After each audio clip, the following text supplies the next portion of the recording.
policial militar, Miguel, era agressivo. Em casa, brincava de roleta russa em frente da mulher e dos filhos. Um dia, se matou no banheiro com a própria arma. João era extrovertido. Pertencia ao batalhão de choque. Separado e com problemas, se suicidou dentro da unidade aos 32 anos. Regina tinha 27 anos. Era solteira e morava sozinha. O sonho dela era entrar para a polícia militar. Se matou com um tiro na cabeça dentro da própria casa. Os nomes são fictícios, mas as histórias são reais. Estão contadas na publicação intitulada Por que os policiais se matam? Um dos mais completos diagnósticos sobre o problema do suicídio na Polícia Militar do Rio de Janeiro. Resultado de uma investigação feita pelo Grupo de Estudo e Pesquisa em Suicídio e Prevenção da UERJ, Universidade do Estado do Rio de Janeiro. No Rio Grande do Sul, a situação é ainda pior. São registrados 10 suicídios para cada 100 mil habitantes, o dobro da taxa nacional. Dos 20 municípios brasileiros que têm os mais altos índices, 11 são gaúchos. Especializado em psiquiatria e saúde e com vários artigos divulgados em congressos, o psiquiatra gaúcho Luiz Coronel destaca os problemas que podem surgir nas profissões que lidam com a violência. Quem trabalha no dia a dia com ameaças de morte, com violências, seja em que área for, militar, civil, UTI, pronto-socorro, em zonas conflagradas, quem lida com as violências essas que afetam a vida de modo significativo, a existência, pode desenvolver um quadro traumático. A pessoa adoece, entre aspas, desenvolve um quadro de ansiedade, depressão e outros sintomas, né, que estão na origem de muitos suicídios. O irmão da advogada Silvana Dil Krug foi um destes casos. Foi o pior dia da minha vida. O capitão da Brigada Militar, Gederson Dil, de 39 anos, era casado e tinha 3 filhos. Entrou como soldado e chegou a atingir cargos de comando dentro da Brigada Militar. Um certo dia, o capitão, acompanhado de um policial, se deslocou da Escola de Formação e Especialização de Soldados em Montenegro para um município vizinho numa viatura discreta. Ao estacionar o carro, o capitão desembarcou, caminhou 4 metros e disparou contra a própria cabeça no estacionamento de uma empresa. O meu irmão era apaixonado pela família dele, apaixonado pelos 3 filhos. Tinha um filho com 4 anos, 5 anos e uma filha de 9 anos na época, então era o amor da vida deles. E a esposa dele também, a Ju. Então eu acho que faltou um olhar mais humano pelo comando dele, pela própria instituição de estar lá. É preciso mudar isso. É preciso que seja feita alguma avaliação para que isso não ocorra mais. Porque a pessoa entra lá, e aí, qual é a avaliação que tu tem? Quem disse que tu tá apto? Tu fez uma aptidão quando tu entrou na brigada. E aí, depois? Tu sabe se tu tá apto, se tu continua com a mesma saúde mental. É muito difícil não ter ele aqui mais. É bem difícil. A morte do capitão Dil surpreendeu a família dele e gerou comoção entre os policiais militares. Era um cara fantástico, um grande amigo que eu tinha, um grande parceiro, né? Uma visão privilegiada da instituição. Era um cara que faz falta. Segundo a Organização Mundial da Saúde, a cada ano são registrados 800 mil suicídios, o equivalente a uma morte a cada 40 segundos. Um problema que vem crescendo em ritmo acelerado, principalmente dentro da polícia, e que parece difícil de ser superado. Toda essa pressão social, o medo, as incertezas, a falta de reconhecimento, o problema que o Estado e principalmente o poder executivo do Estado agrava essa situação, são pressões terríveis. Vou pagar, não vou poder pagar, vou atrasar os salários, não vou pagar o 13º, não tenho dinheiro. E o soldado tem compromisso. Todo aquele que vive do soldo, ele vive para se alimentar, para sustentar a família. Então, esses problemas todos levam certamente à depressão. Uma pesquisa feita em 2015 pelo Grupo de Estudo e Pesquisa em Suicídio e Prevenção de São Paulo revelou números assustadores. O grupo entrevistou 18.007 policiais de diversas instituições de todo o país. Desse total, 3.225 já haviam cogitado se matar e 650 chegaram a tentar suicídio. Daqueles que tentaram se matar, 43,8% não contaram a ninguém. O suicídio mata mais policiais do que os confrontos em serviço. O grande problema é que a maioria dos policiais brasileiros, 80% deles, não se sentem reconhecidos pela sociedade, nem por seus superiores. Então, primeiro tem o tal politicamente correto e direitos humanos, que consagra a bandidagem, idolatra, a idolatria ao crime, a idolatria à bandidagem. E o soldado que está ali oferecendo a vida dele pela sociedade, vê que um bandido tem mais valor do que ele. A valorização do criminoso em detrimento do herói, são essas situações que levam à bebida, à drogadição e, finalmente, ao suicídio. É preciso que haja reconhecimento social para que o soldado saiba que ele é de fato, e ninguém é tão necessário a uma sociedade quanto o policial militar, porque ele é a primeira linha de defesa da sociedade.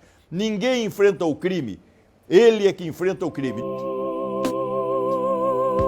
O cotidiano de rigidez da hierarquia e a intimidação são outros agravantes. Para muitos policiais, uma guerra silenciosa contra inimigos invisíveis e perigosos. O estresse, o medo e a angústia. Estes fatores estão ligados à violência vivida pelos policiais no cotidiano da profissão. E quando ele fica suficientemente adoecido, vamos chamar essa expressão, pela violência do dia a dia, quem sai diariamente para combater a criminalidade, para manter a segurança da sociedade, então isso vai traumatizando a pessoa. Hoje eu escapei, amanhã não, quem sabe amanhã, e aí que vai ser da minha família, aí que vai ser dos meus filhos, sabe como é? Vai se juntando, isso vai traumatizando, isso vai machucando, entre aspas, vai ferindo, a pessoa vai adoecendo. Essa é uma patologia, uma das patologias ligadas às violências. Vou sair vivo, não vou sair vivo, atender quem está morrendo, quem não está, quem foi, enfim, quem lida com a vida e a morte diariamente. O médico destaca que a psiquiatria norte-americana diagnosticou recentemente uma patologia entre as pessoas que trabalham com a vida e a morte, a chamada traumatização vicária, uma doença nova que sempre existiu nos quartéis, delegacias e hospitais, mas que só agora está sendo levada a sério. E os sinais da doença são visíveis. É a alteração de comportamento significativa, a pessoa deixa de ser quem era, passa a apresentar esses sintomas subjetivos, ansiedade, ideação distorcida, autodestrutiva, ideias de culpa, ideias de, enfim, suicidas, né? Perturba o sono, a alimentação, enfim, interfere na vida diária da pessoa. Se nada for feito, até de uma solução definitiva como o suicídio. Tabu nas forças de segurança, a depressão nos quartéis e nas delegacias é mais associada à fragilidade do que tratada como doença. Por isso, dentro das corporações, é difícil verbalizar este sentimento. Eu acredito que isso é um mal humano da atualidade, sabe? A gente não presta atenção nas pessoas que estão ao nosso lado. A gente não se importa. E se a gente vê, a gente finge que não vê. O servidor dá sinal, né? A gente precisa só estar atento aos sinais.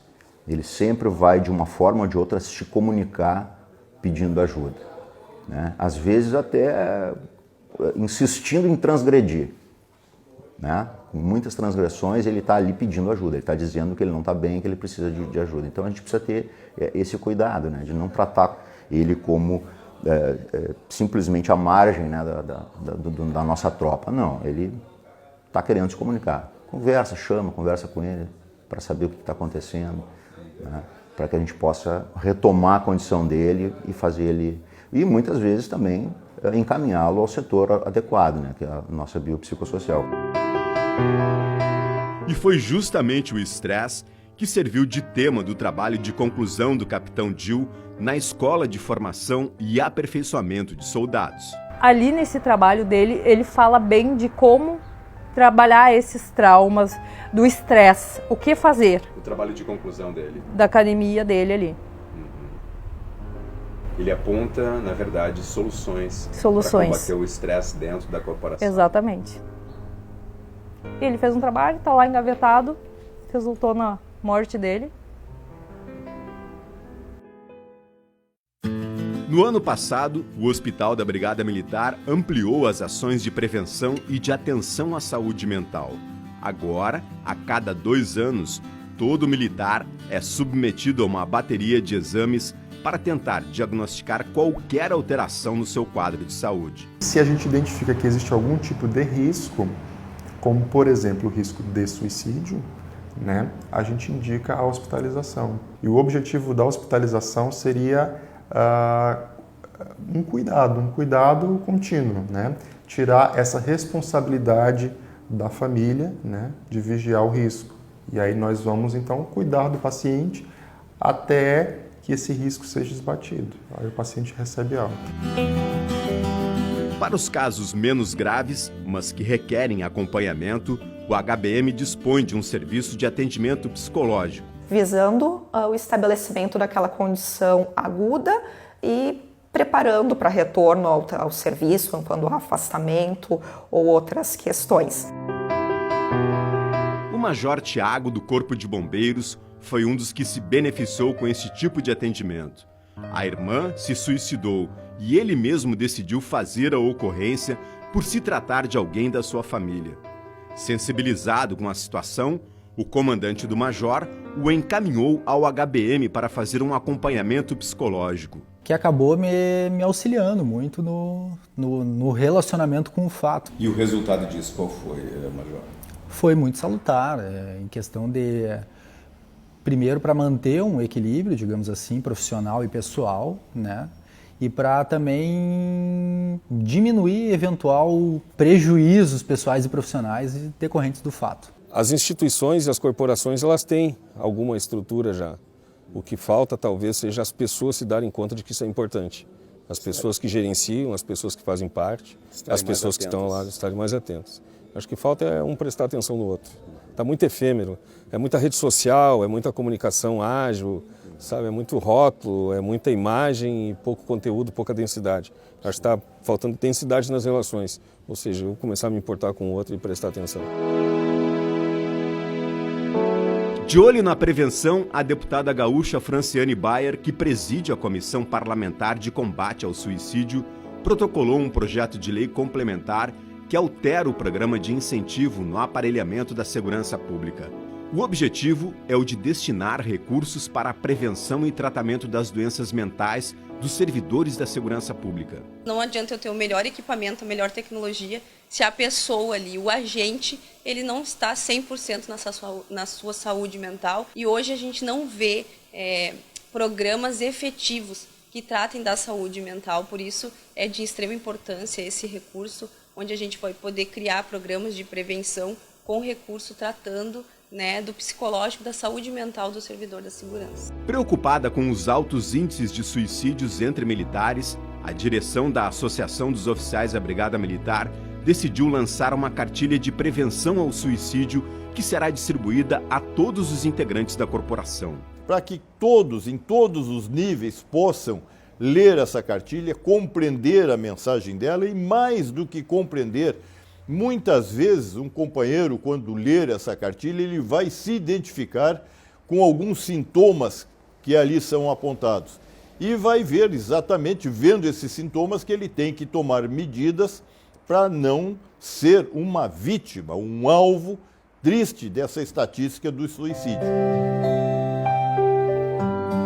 E para quem perdeu um filho de 18 anos num acidente de trânsito e transformou a própria dor em esperança para milhares de pessoas, um pedido de socorro pode vir por meio de um gesto, um olhar, uma súplica. É estender a mão, às vezes uma conversa pode ajudar a evitar um ato desses, né? Eu não diria que sempre é assim, mas às vezes uma conversa, ouvir essas pessoas, né? E às vezes é uma pessoa que tu não imagina que possa ter, uma pessoa alegre, divertida, e daqui a pouco ela te lança um pedido de socorro, às vezes por uma frase, né? A gente prestar mais atenção no outro, é difícil, né? Cada um hoje está muito focado em si, as redes sociais não tão sociais assim, porque às vezes nas redes sociais a gente até vê pedidos assim, né? Então, eu acho que é o prestar atenção no outro, é empatia, né? Se colocar no lugar do outro e não julgar muitas vezes, né? Ah, mas tu tem tudo, a tua vida é boa, a tua família, os teus pais, a tua esposa. E não é por aí, né? Não é julgar, é ter empatia, se colocar no lugar do outro.